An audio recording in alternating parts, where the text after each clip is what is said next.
All right, so for this lesson, we are going to do something a little bit different. What we're going to be focused on is campaign management. And as I was creating the lesson, I basically found myself just trying to essentially recreate a lesson that I taught in the Insider Circle. And so I thought, well, I'm trying to recreate that. Why don't I just pull the lesson, or at least a big chunk of the lesson? And so that's what I've done.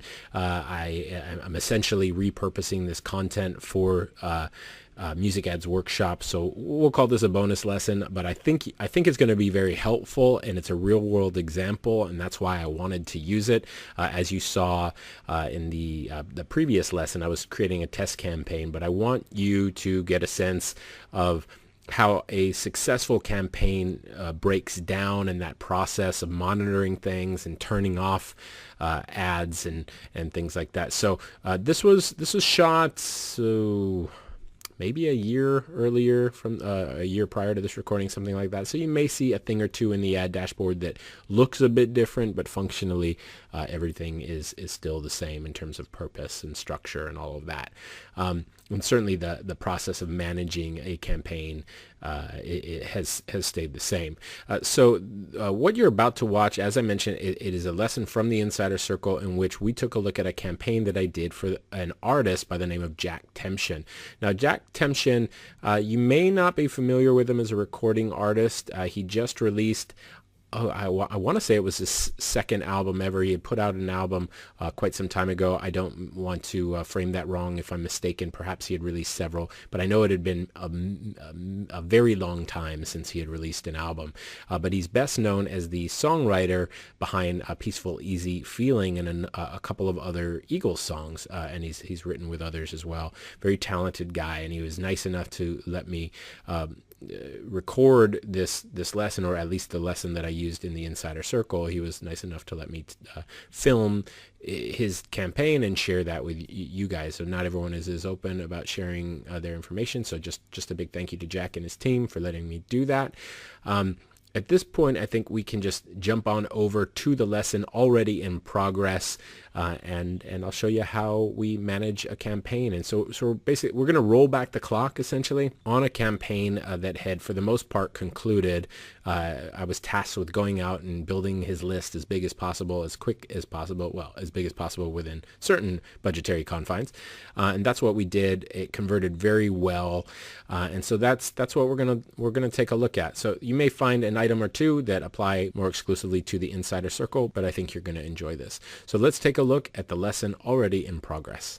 So what you're looking at right now is a squeeze page. This is the squeeze page that we are using on the campaign, and this is very much built around the MMM squeeze page. It's obviously a bit more customized. There are some additional design elements in play here. What this actually is this is the first sort of live test that I put together using TunePipe.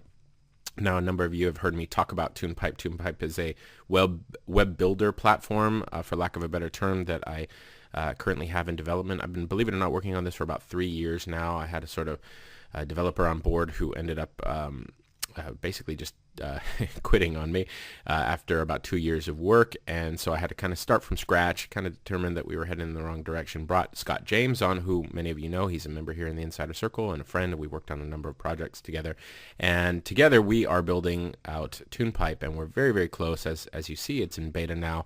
Hope to be able to bring in a few more of you shortly, and this is the first test in which I've actually run some cold traffic to it, and I was a little nervous about it. As you can imagine, I've put a lot of eggs in this basket here with TunePipe.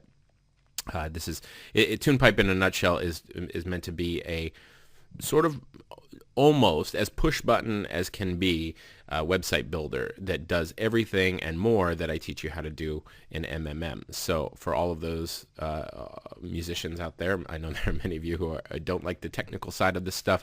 You literally sign up, and it costs just a few bucks more than hosting. So this is a really affordable product. We're not 100% settled on pricing, but you literally pick a domain, select a template, and press a button. We've got dozens of templates and many more coming.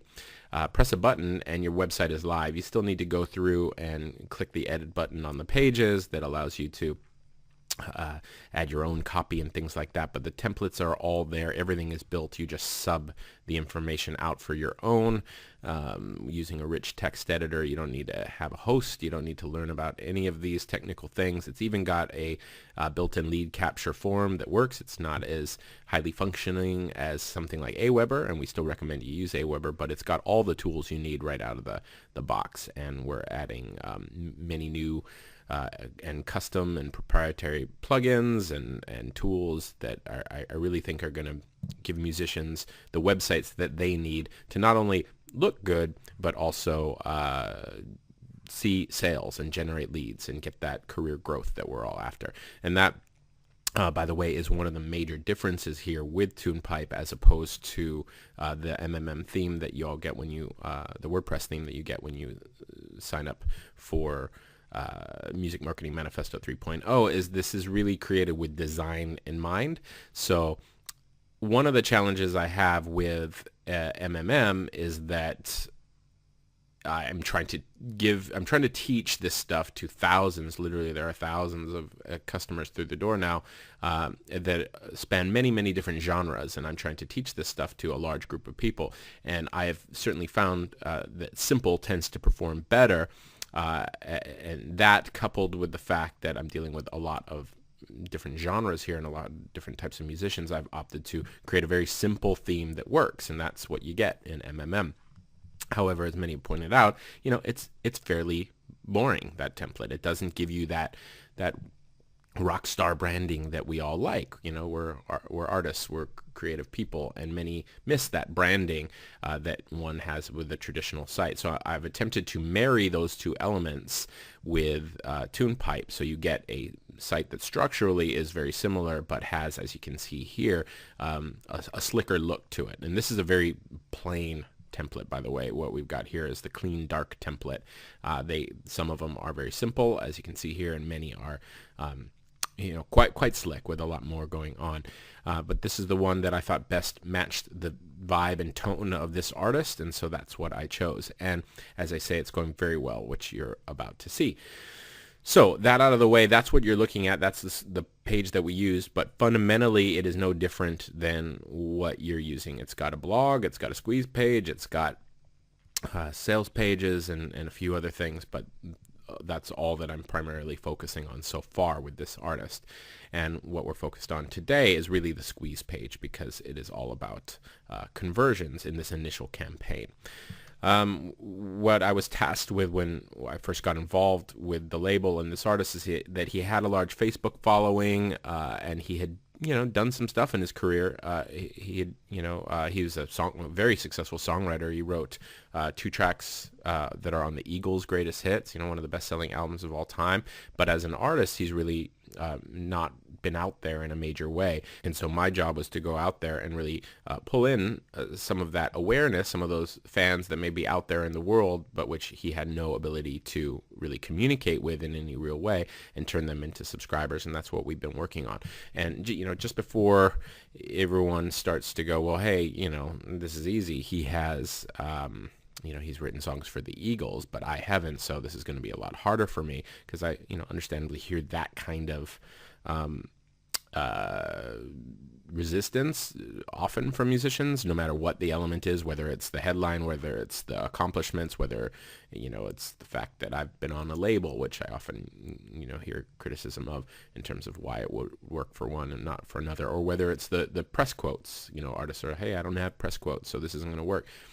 The only thing that you're doing with the squeeze page is trying to overcome resistance. So you make a bold promise with your ad and send someone to a squeeze page. And on that page, you need to back up that bold promise and overcome resistance. And you can do that in any number of ways. Certainly in a case like this, where I have someone who's written songs for the Eagles, most of those Eagles fans are not familiar with his name, but I have this great tool that is going to make him immediately attractive to that crowd. And you as a musician, so long as your product and your music and your brand and your personality are interesting, are attractive, you have something within your story that will equally be as attractive to a certain existing audience, and that's your job initially as you go into marketing. It's to really distill your brand, isolate your target audience, figure out what they are, what pre-existing interest or passion they have, and then market to them with your ad copy and your headline. Same thing goes for social proof. What we're trying to do here with the social proof is overcome resistance. So someone lands on a page and they wonder to themselves, is this artist the real deal? Who is this guy? All you're trying to do is show them that you are the real deal. And look, others also agree. So he's got these fantastic quotes from Tom Waits and Don Henley, San Diego Troubadour and San Diego Union Tribune. And many of you might be going, well, that's why this is successful. He's got these great quotes. Now, I'm not going to pretend that these don't help. Of course they do. However, I've seen pages convert at 30+% with quotes from, well, in my case, I have a quote from Elton John, and it does fantastic for me. On the other hand, I've seen people convert over 30% using nothing but comments people left on Facebook or Twitter.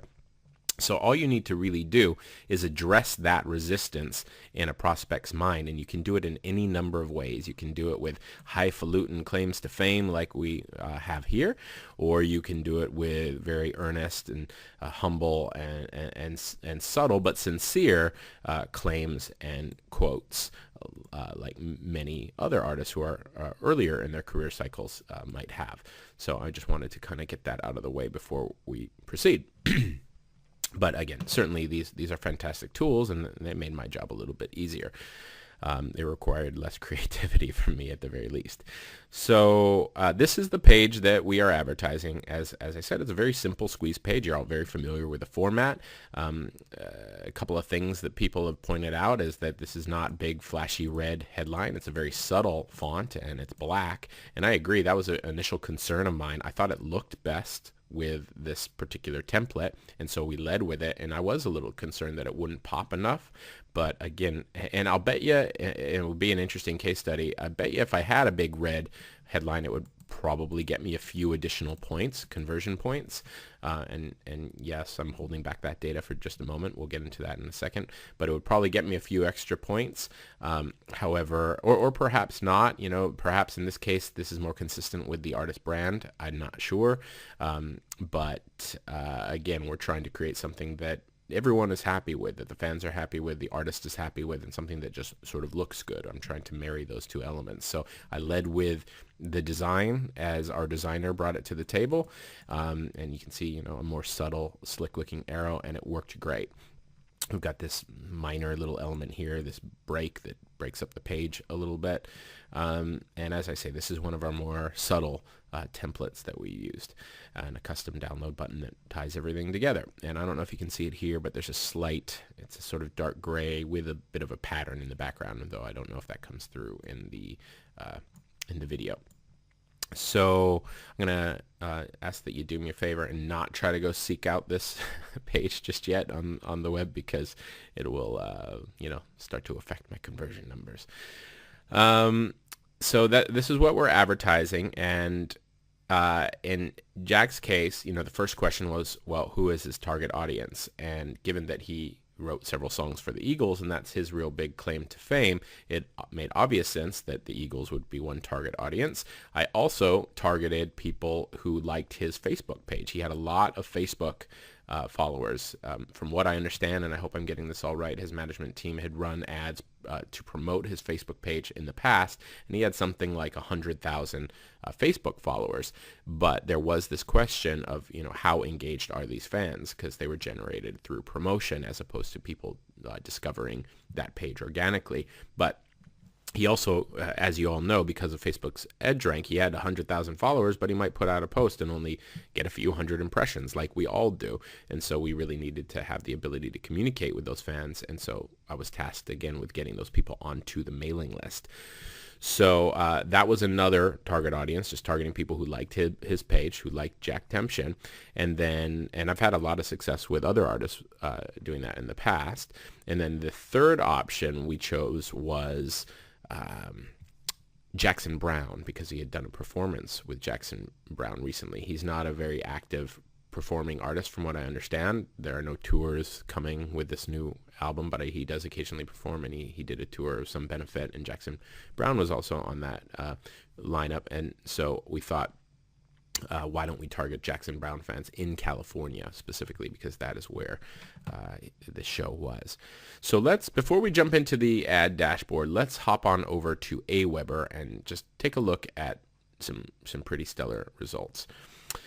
So as you can see here, I've got two web forms, the main blog web form and the main squeeze page web form. And they're identical forms. One is on the squeeze page, one is on the blog. The blog is the quote-unquote official site. It's this site that has, that I often warn against, that has the links to content, and videos and blog posts and bios and all that stuff that we're familiar with when you go to a traditional artist website.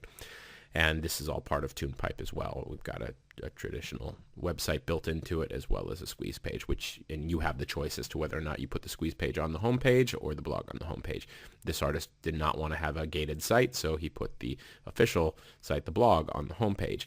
And as you can see here, that blog converted at 3%, which is not uncommon. 3% of the people to come to that content-rich site subscribed. And my complaint is that people click around, they become fatigued, and they don't take action. But if you look down here, that squeeze page converted at a whopping 45.2%. And this is not a fluke. This is not, the first 10 diehard fans to land on the page signed up. This is not something that we ever shared on his Facebook page. This is all from completely cold traffic. And you can see here that we've had 1,479 submissions for 668 conversions. So that is nearly 1 in every 2 people to land on this squeeze page are saying, yes, I do want to take this relationship one step further and sign up for some free music, which again, I've seen conversion rates like this from things like joint venture promotions, even when people are sharing stuff on their Facebook pages to their diehard fans. But for cold traffic, and for it to hold as long as this has, with over almost 1,500 displays, is pretty freaking stellar. And again, it just goes to really show that a official looking website, I know I see this a lot where musicians are resistant to taking my advice and using a squeeze page, and so they use the opt-in form and that technique. However, they use a very content-rich site. They might even use a squeeze page, but they'll use it with links to videos and blogs and music and all those other things. But you can, if ever there was better proof, I don't know what it is, 3% and 45%. I don't even know how to do that math very quickly to tell you how many. What is that? That's well over 1,000% better results with the squeeze page. So that really blew me away. And again, it's really blown me away that it's been able to hold at 45% for over for nearly 1,500 displays, and all evidence is that it's just going to continue. I've not seen it really move. It runs between 45 and 47% and has for the life of the campaign. So let's look at how we did this and how it happened. Let's head on over to Facebook. Actually, first, before we do that, there's something else that we should look at it, and let's remember that number, 668 subscribers. If we come here and we look at the campaign, and I have I have a couple of different campaigns going. Each one had a different objective, but this is the campaign in which I'm trying to generate subscribers, and we see a cost of $1.46. However, our actual conversion, or our conversions that were tracked by Facebook, is only 576. And remember that number here? It's actually 668. So as I've said before, quite a lot of our subscribers were not tracked, and I am not running any other traffic to that squeeze page. It is 100% coming from the ads that we're running on Facebook. So this number is high. It is not $1.46. If we take the amount that we spent, so in total, this is $840. And by the way, my budget currently is $30 a day. I originally started it at 20 and I bumped it to 30, and I may bump it again, but it's $840. Let's pull out a calculator and let's divide that by 668. And so what we're actually paying is $1.25 per subscriber. If we want to round up, it's $1.26. And this included quite a bit of testing in the beginning, which you'll see in a moment. And so if we only look at our successful ad, we see here that it's $1.42. So it's a few cents less. So actually it's not that significant, and it's kind of difficult to do the calculations here because, some of those conversions in AWeber obviously came through these other ads, but we do shave a few cents off. So let's take that 127, was it $1.27? And let's call that approximately it was $1.25, wasn't it? So, probably around $1.21, $1.22 per subscriber is what we're currently spending. And in truth, that's still a little high. I know many of you have heard me talk about setting your goals at $1 per subscriber. This is very close, but it is a little over that. And I'm kind of surprised that it is, because usually when an ad is performing this well with high click-through rates and everything else that an ad like this has, and those stellar conversion rates, usually the prices are quite a bit lower. I believe what's happening is that I'm targeting an older age group. My age range on this artist is set to 35 and up. No cap on the age limit, but from 35 and up. Usually I'm running to maybe say 25 and up. And my suspicion, and it's just a suspicion, is that when you get into an older demographic like that, you're competing against some other advertisers in other spaces that might be a lot more competitive. Let's say, people advertising home loans or credit cards or all these kinds of, much more expensive niches, just purely because of that demographic. So again, I don't know, but that's my suspicion as to why I'm spending, even $1.25. I had kind of expected this to come in, at 70 cents or so, given how well this is doing. But I'm happy with those numbers. I'm very, very confident that we'll be able to, make our money back. We've got a big package coming for the initial release of this artist where we're going to be, it includes vinyl and CDs and a bunch of stuff for, depending on when you buy it, as much as, what are we going to be asking? I can't recall actually if it's $25 or $35, and that's just an initial offer. And Jack has quite a few products. He has a branded bottle of wine that he sells, and more albums coming down the pipeline. He's already working on the next album, so I have all the confidence in the world that this list will certainly bring us well over $1.25 in subscriber value when it comes release day. So let's take a look at what happened, and let's work this. Let's sort of go back in time to the beginning of the ad and work backwards. So this campaign, you can see here, where are we? I started running traffic on June 4th, so not long ago. And we're looking at the lifetime. So let's go back and just go June 4th and June 4th, and let's see what happened on day one, because it's kind of interesting when you do things like this. And let's organize by reach. And you can see here there's actually I must have done this late at night, because there's no conversions and very little reach at this point. And I probably turned it on at 10 p.m. or something like that. And that was a Thursday. So the first day the ad ran was a Friday, not usually the best day for conversions. But you can see here, and remember, sorry, I should have clarified, we've got 3 active ads. One is for the Eagles, one is targeting Jack Tempchin fans, and one is targeting Jackson Brown fans in California. And this was going to be very interesting to me. I wanted to see what would do better. Followers that had already clicked like on his own page, but which are the result of promoted campaigns, again, to my knowledge, or Eagles fans, which are highly, highly targeted for obvious reasons, but none of these people have they don't necessarily have any pre-existing knowledge of Jack. And yet because that message that, the songwriter, let's take a look at that headline, Jack Tempchin, the songwriter behind the Eagles' Peaceful Easy Feeling and other classic hits, has a brand new single and it's yours free. Because that message is so targeted to this audience, I had a suspicion it was going to do better, and at least on day one you can see that it did.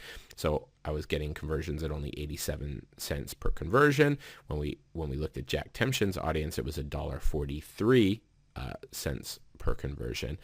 And then when we looked at Jackson Brown fans, it was $3.12. So I was right out of the gate. While 1,000 person reach is not that huge, and 6 conversions is certainly not statistical significance, I was pretty nervous about whether or not we could make this work. This one still seemed within range, the Jack Tempchin audience, because remember what typically happens is and I should actually point out another important thing. The type of bidding I'm doing here is just when you select, give me the most conversions possible. And in fact, that might also be a contributor to why I'm paying a little more than expected. It's possible that if I went with clicks, I would be paying a little bit less. It's also possible I would be paying more, but for no other reason than the simplicity of it. I've been using that option. There again, when you get into bidding, you just select conversions and you select give me as many conversions as possible, and you don't set a max click price. And so that was the setting that I was using, and usually it takes 3 to 5 days for that price to settle. It'll usually start out high. Sometimes it starts out low, as you can see here, but usually it starts out a bit high, and then once Facebook's algorithm figures out who your target audience actually is, who the people most likely to subscribe are, then the price starts to drop. But it doesn't always play out like that. But so this one here, the Jack Tempchin audience, that's still I was still hopeful there, but I was losing hope rapidly with the Jackson Brown audience, and obviously the Eagles I was ecstatic with right out of the gate. So let's look at what happened on day 2. So this is a Saturday, not always, one of the worst days to advertise. Saturdays and Sundays are typically pretty bad for me. You can see here that by that point I had let me see here. I had turned off the Jackson Brown ad. I'm not sure why it's down here now, but I had turned off the Jackson Brown ad at that point. Determined that, okay, this is too much money and I've got better options. I'm going to focus on them. On this day though, the Jack Tempchin ad had outperformed the Eagles ad, so it was going up at this point, $1.67, and the Eagles shot up to $2.22, and so I was kind of bummed on this day. But if you look at the full life of the ad on the 6th, it was the Eagles was still outperforming Jack Tempchin. So I kind of flipped between lifetime, or at least the last 7 days, and the current day when an ad is new, to see what's actually happening. Because again, if I looked at just the 6th, the second day, it would appear that Jack Tempchin was outperforming the Eagles ad, but when I look at a wider range, the Eagles ad is actually outperforming Jack Tempchin, or it still is outperforming. So let's now just look at the 7th. So what is this? Our third real day of any traffic. And what do we got here? Now things started to settle. Eagles dropped back down to $1. Very happy again. And the Jack Tempchin ad is starting to improve. What was likely happening here is that Facebook was finally getting enough conversions to start forming a pattern. It had dropped down to $1.33, but it was still more than the Eagles. Let's look at the 8th, and now we're heading into a Monday, which is a great day to advertise.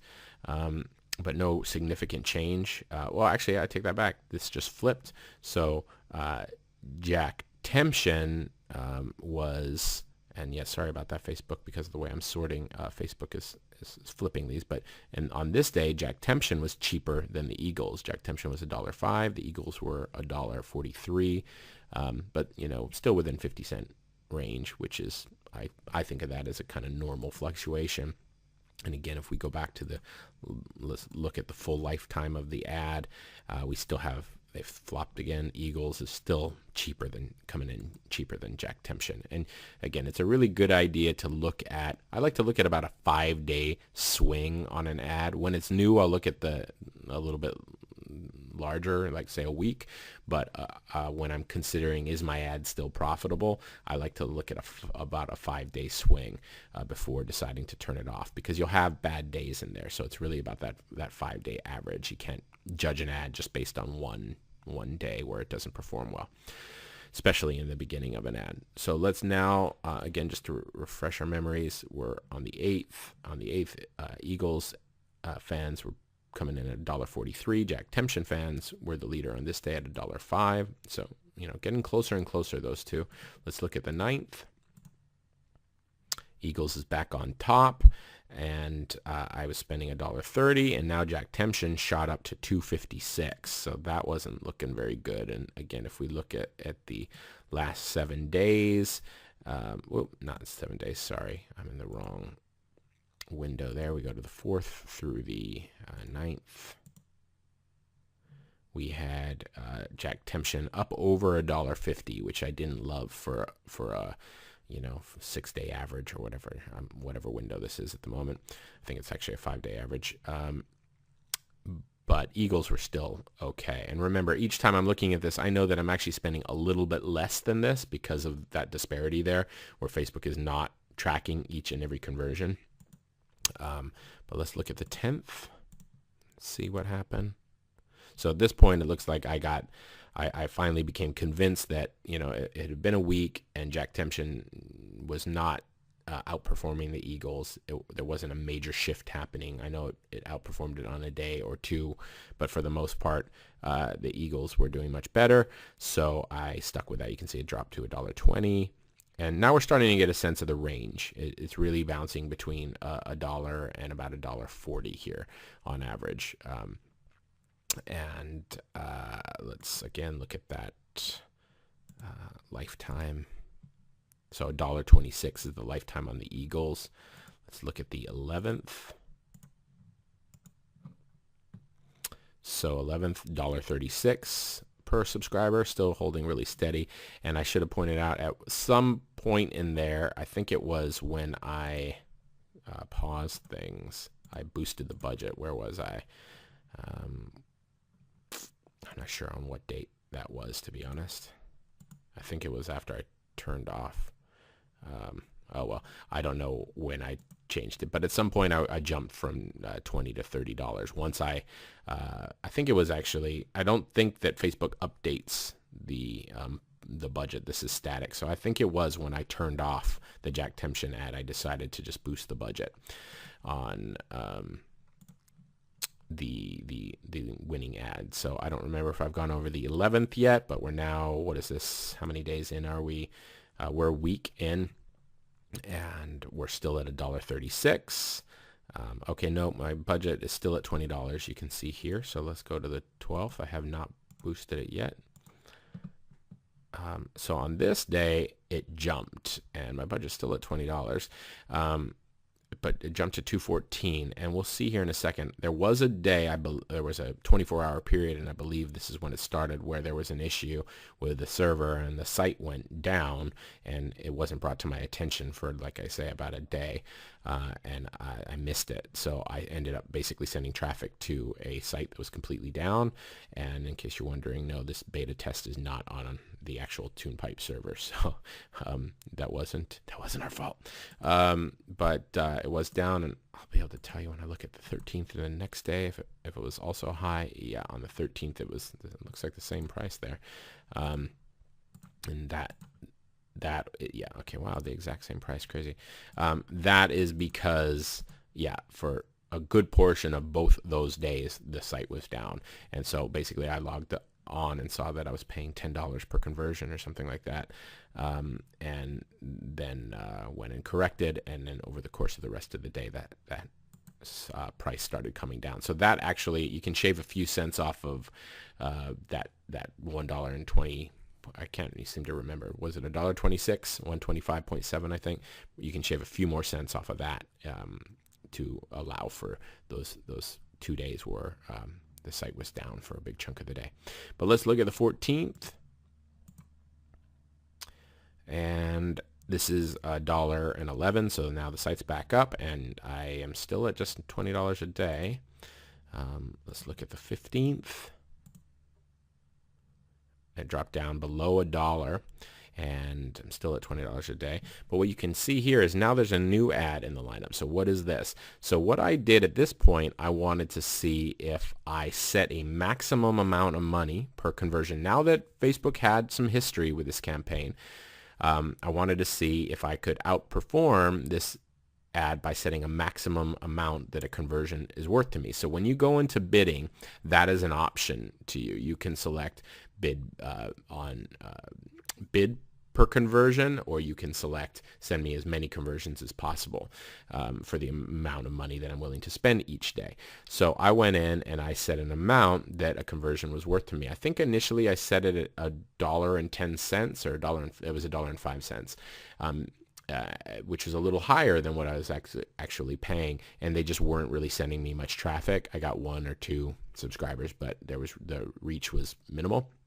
And so I raised that limit to $1.50 and started getting more subscribers coming in. I don't remember if I raised that on the first day or the second day or the third day or when it was, but you can see here that first day it was 80 cents. So hey, this is great. I am beating it, and I was really happy with that.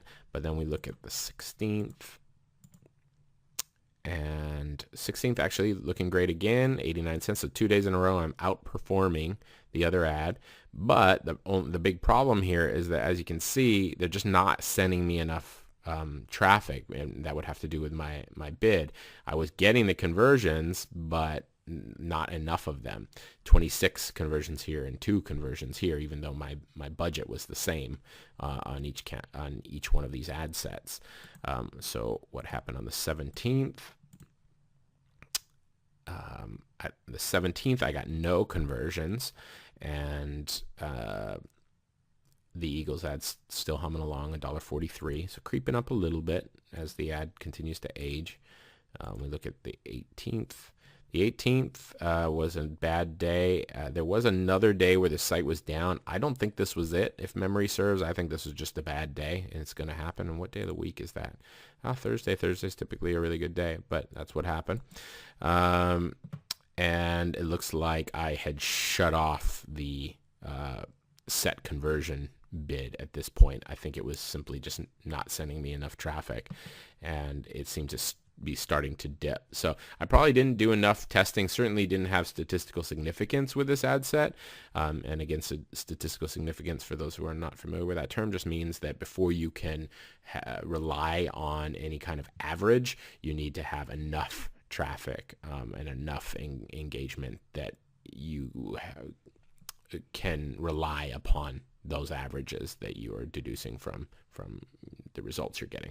And I did not have statistical significance with this, and in truth I probably could have kept going, could have tried raising that bid price some more to see what would happen, but I just didn't, and I wanted that traffic to keep coming in, and I decided to focus on what works. And let's see, what was working. Let's see, so the 19th, what happens here? Price drops back down to $1.50. $1.58, so starting to creep up, and I'm recording this on the 30th, by the way. Actually, no, it's the 30th in New Zealand. It's the 29th in the States, and these dates, the dates that I'm showing you here, correspond to the dates in the U.S. So still got some time, but it's starting to creep up. I'm starting to get a little nervous, like, hey, maybe it's time to change up the targeting. Maybe it's run its course. But then it drops again to $1.11. And so again, let's look at the 5-day. This would be the kind of time where you'd want to look at that 5-day average and just see what's going on. Sometimes, and that's not a hard and fast rule, by the way. Sometimes I look at 3 days. Sometimes I look at 5 days. Just depends how poorly it's performing. Sometimes I'll look at a week, but sometimes I'll look at all 3. But so my 5-day average is $1.47, and what I started to do, because again there is that disparity between the numbers that Facebook is showing us and the numbers that Aweber is showing us in terms of conversions. And again, part of that is because I think their tracking is not perfect, and part of that is because with any ad, people are going to share that ad, they're going to like that ad, and it's going to attract some organic traffic. And I typically see about 10% of the traffic coming in being organic traffic, so traffic that you're getting from your ad but you don't have to pay for it. And that's not too far off of that disparity that I'm seeing in the numbers between Aweber and Facebook. So that's a big reason why those numbers are off. But again, it doesn't account for all of it. I think probably because of various unique qualities of less popular browsers, perhaps some mobile browsers, things like that. Facebook just fails at tracking some of those conversions, which, is pretty common with just about any kind of tracking, on any kind of platform. But what was happening is I was mentally starting to see that, this is about the ceiling of my range is $1.50. So I started to get concerned if that 5-day average goes above that. And it hasn't yet to date. But if it did, and when it does, because it will happen eventually, that'll probably be about the time that I shut it off and create a similar ad that targets a new interest group. So let's keep going. Let's walk through this. Let's go to the 22nd, $1.25, the 23rd, $2. So I believe this was another day where there was an error on the server and the site was down. And I believe that was the day that was artificially high. I'm not positive on that. We'll see if we come to another one. $3. Maybe this was the day. I don't remember. Maybe it extended over the 2 days. Too many days here to know for sure. But these prices were certainly concerning. But I know there was at least one more day where the server was down. And like I say, it may have overlapped 2 days. Started in the afternoon and been resolved by afternoon and the next day. Either way, it would have thrown the prices off. And I just don't recall if both of those days were unnaturally high or not, but I'm fairly sure at least this one was not a normal number. Meaning, again, you can shave even more money off of that average price that we figured out at $1.26. But $2.31, so quite a few high prices here, and I wish I could recall for you exactly which days the server was down, but at the very least, or there were server issues, but at the very least, this is starting to get concerning. But we dropped back to $1.50. And we dropped down to $1.15.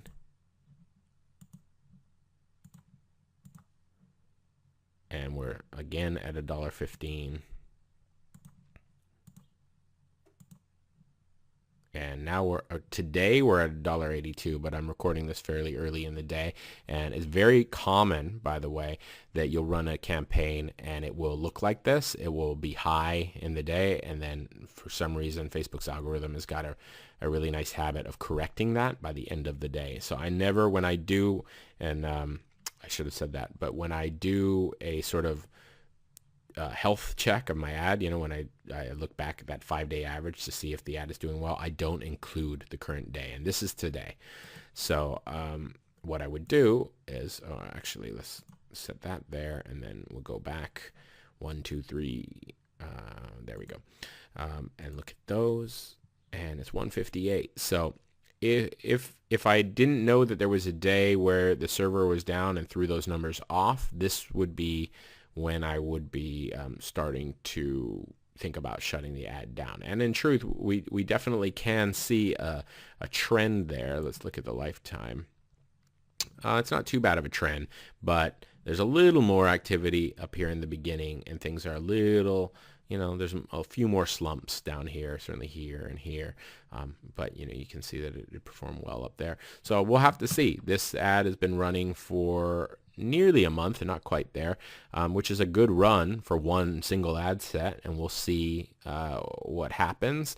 My gut's actually telling me this is going to continue to run well for a while. But I could be wrong. One of the things we need to look at, let's click on that again. Let's click on this ad.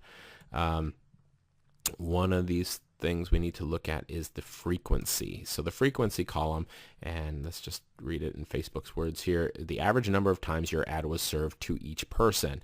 So typically, and I've heard, many marketers who have different opinions on this. For me, and this aligns with what Facebook has told me in my conversations with them as well. For me, when an ad starts to hit about 2 2.5, maybe 3, that's when it's usually you're going to start to see it no longer perform and the ad has run its course and it's time to create a new one. I've heard some marketers claim 10 is that number when you start reaching 10 in the frequency column, then it's time, to pause that ad set and create a new one. But for me, it's much sooner than that. It seems to be, like I say, around 2 or 3.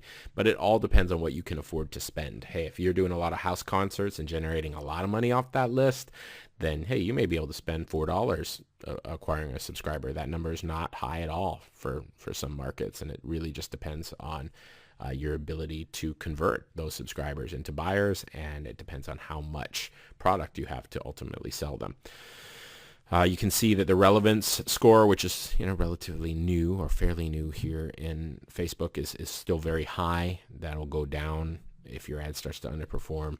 I like to see that always pretty much at 9. That seems to be when my ads are doing well, either 9 or 10. Maybe it can stand up to an 8, but these are all high, so not really anything to be concerned about. And let's take a look at another issue or another element of an ad campaign that I think is pretty interesting. Let's go back to the beginning. Let's go back through time and let's look at the different ads and see which variations did well. So let's go back to the 4th, and this day had no conversions. So let's start at the 5th. And we can see here that let's actually how do we want to do this? Let's sort by cost, or maybe we should just sort by name so that it's easier to track with. But anyway, let's look at the images. So the ad copy, everything else is identical. The only thing that I did differently was the image. So this was the image that at least was doing best on day 1. I think it is, right? Yep, doing best on day 1. And on image 2, this is a variation on that. So same image. This one was just in a circle. I've been using that a lot, and it's sort of working well for me. Easy to create that in something like Photoshop or Pixlr, which is a free sort of version of Photoshop. And let's look at this. This ad here is a horse. This is actually an image taken off of his album cover. It has this horse in it, so I thought, hey, I'll use the album cover minus the words, because the words really just didn't fit. And sometimes animal pics do really well because people are crazy about their animals. And then another picture of Jack sort of performing in the streets. And as I've said before, smiling faces tend to do well. This isn't quite a smile, but there's a nice lightness about it.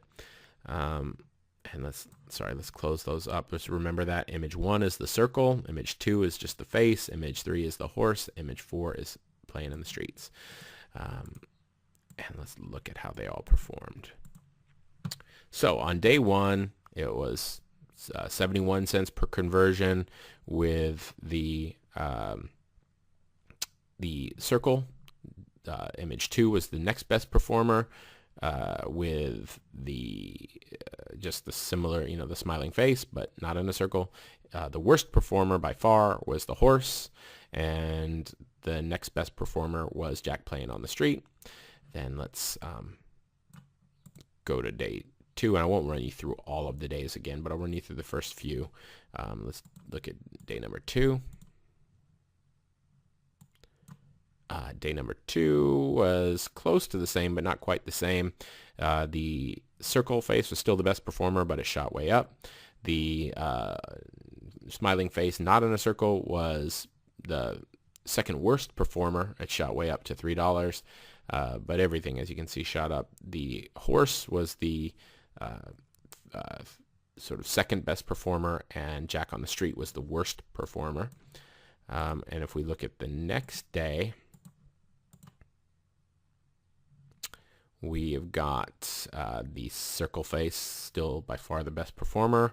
Next best one was the smiling face without the circle. Worst one was the horse, and the third best performer was the Jack playing in the street. So very consistent with the first day. And let's look at the 8th. At this point, I had shut off the horse. I just gave up on that. On this day, things flipped quite dramatically, where we're paying 37 cents per conversion for Jack in the street. We're paying $1.59. So the second best performer is the circle face, and the Jack smiling was getting pretty high here. And let's look at an average of the whole time, by the way, to see what's going on here. So $1.11 is still okay, but we're creeping up here on the second best performer at $1.39. The horse was always the worst performer, and Jack playing in the streets now, when we look at that I guess it's a 4-day average, is actually the number 2 performer. Is not too far behind the best performer. But let's look at the 9th. Actually, let's keep looking at things in a range. Whoops. Let's look at the lifetime range here to see how this changes. We got $1.16, $1.39, $1.29. Hitting the wrong buttons here. Let's go to the 10th. $1.17, $1.39, $1.29. Remember, this third ad here is out of the running. So what we're seeing is very consistently the first ad is always the cheapest, the smiling face and the circle. And there's a real competition on between the smiling face, no circle, and Jack playing in the street. At some point soon, one of these will shut off. And $1.39 and $1.29, still the cheapest up here is number 1.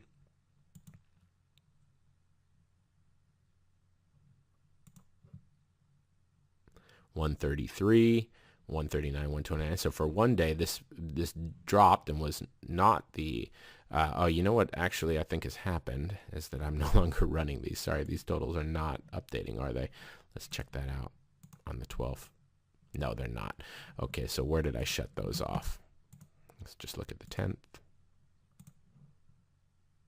Okay, so well before that. Sorry, folks, for walking you through that. But at when did I determine then that? Okay, so you saw that it was that this fourth ad, Jack playing in the streets, was starting to perform above the Jack smiling.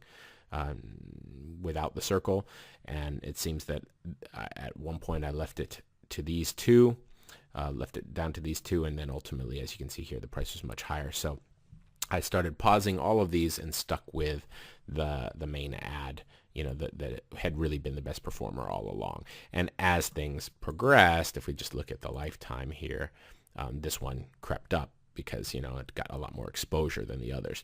But if you look at these click-through rates, and again, that's another thing we didn't really talk about as we were going through this in time. These click-through rates are pretty stellar for an ad that's been running for a month. Let's just go back in time and look at, say, the first day where we were getting any significant amount of traffic. And look at these click-through rates: 7%, 3.5, 4%, 6.5. And, if we just look at, let's say, a 5-day average, let's go 5 through the 10th.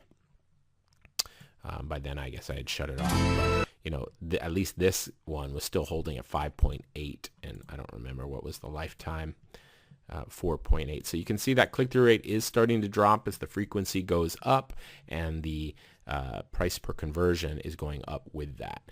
Nevertheless, this is still an exceptional click-through rate for an ad like this going to cold traffic. Sometimes with retargeting ads, you'll see a click-through rate well over 10% that just holds, and it's kind of incredible.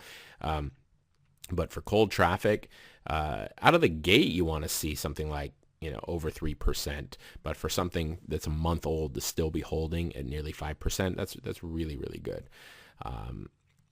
So that about does it. That's our campaign. Let's just kind of go back here and take a look at that as an overview, see if there's anything else to say.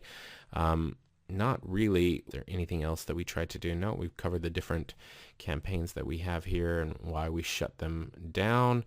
There was another campaign that I tried. I did it as an experiment with the Jack Temption ad. where I was targeting people who liked his page because I felt that I was going to shut it off, but I changed to manual bidding per click.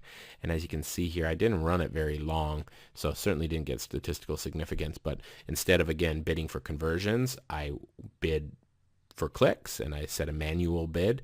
I wanted to see if that would outperform it.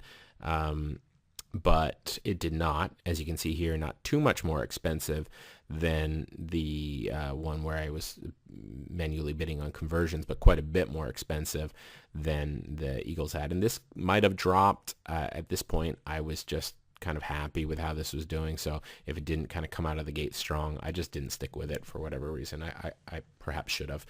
Again, to get statistical significance, 900 people in terms of reach is just not enough, but I wanted to at least give it a shot. One of the reasons I don't like to have a lot of ads going at the same time is because, as I've said in past lessons, Facebook is really terrible with they don't send you notifications of these comments that come in. At least they may in your dashboard. I rely on email notifications from Facebook. I have it set up so that I get notifications anytime there's a comment left on any of my sites.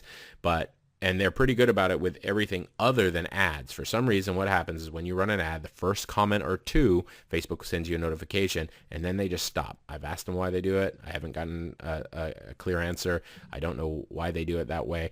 But you really need to monitor your ads, because an ad in the news feed that is getting in front of cold traffic is just it's a red beacon for haters and people who want to spam ads in the newsfeed. Musicians don't get it as bad as other businesses, but it's like YouTube. It's just harsh out there. It's a whole bunch of people that are they're the classic trolls. They just sit there and have fun posting negative things. So you really need to monitor each and every ad. And if you've got a lot of different ads and different ad sets, for example, I had 4 ads there in the Eagles campaign that I just showed you, the main campaign. That was 4 ads I had to monitor each and every day. So again, I can't rely on those notifications, so I'd have to go to the actual ad, and I'll show you how you do it. You just click on that, whoops, and we go to the ad, we open it up, and we click on ad preview, and what I do is click on view post with with permalink comments? I don't recall what it said exactly. What was that? With view post permalink with comments. There we go. Takes you to the actual live post, and you can see in this case we haven't had to do it too much. He's gotten a lot of great comments, a lot of Eagles comments or Eagles related stuff. Some really nice stuff. Just can't wait. Love the Eagles. Got mine. Thank you, etc. Way cool. Yay.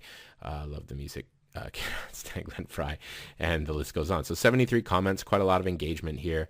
And you can see here what I was talking about. So organic, we got 5,184 clicks on this, or I should say reach.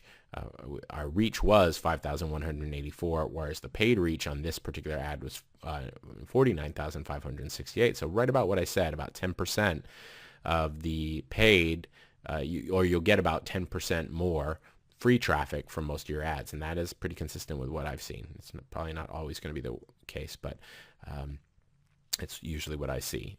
And again, here we got 1,869 likes, 153 shares. That's where that organic stuff is coming from.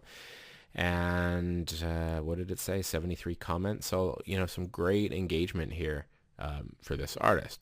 So let's just go back here. Let's close this all up and just kind of, again, take one more look at this, see if there's anything else to discuss. Not really. Go back to the campaigns. Again, we got, let's just look at those stats. In total, we got 1,479 visits to this site, 668 submissions. It doesn't give us at a glance the new likes and all that. We have to go into each individual ad to figure all that out. But 45.2% conversion rate, again, just really stellar. I usually say that anything over 30% is excellent, and even over 25% is perhaps good enough that you don't need to keep tweaking depending on what you're paying. But 45% conversion rate to hold for this long. Very, very solid. 668 subscribers. Again, I think we figured out that was about $1.26 per subscriber. I wish that number was a little bit cheaper, but I'm not unhappy with it. And I count this as a very successful campaign, and I'm probably a little extra buzzed because it happens to correlate with the very first test of a TunePipe website. All right, so we're back in real time. Thanks for watching that. Hopefully you enjoyed the sort of campaign management process from the perspective of an actual active campaign. That was one that I was really happy with, especially in terms of getting leads. That conversion rate was just, as you saw, it was stellar. The price could have been a little bit cheaper, but overall I was happy with it. Now, just one thing to sort of explain, because there are, as we've talked about, a lot of different kinds of ads that you can create, from video ads to traffic ads to conversion ads, as we ran here, and there are variations of each one of those in terms of bid structure, and we're going to be going through those other types of ads, but I think it's going to become fairly redundant to watch me manage a campaign for each one of those different ad types. That seems over the top and not necessary. What I really want you to take from this is just an understanding of that process of whittling down an ad from a lot of variables to one successful variable. That's the process, and you're going to do that. You're going to apply that rule, that logic, to each ad type. Now, there are times like video ads and things like that where you can get away with a lot less split testing. It becomes a lot more important when you're spending a lot of money on a consistent ad, particularly when driving cold traffic. That's really where you want to do a lot of your testing. If you're spending $15 to boost a post, you don't need to split test a lot of different variables. It's just not necessary. And you're boosting a post, so there's not a lot of variations of the ad. So use some common sense there. But when you are driving cold traffic, it is really important that you really split test things. You really push for the best price possible, because this is what's going to drive your career. And if you're getting $2 a conversion, but you drop it to $1 per conversion, you've just boosted your profit by 100%. And name a Wall Street company that can do that in a year. It's amazing how a couple of tweaks can increase your earnings for the year by such dramatic percentage points. So that is it. As always, if you have any questions, you can post them below. And if not, click the next lesson link, and I will see you in the next video.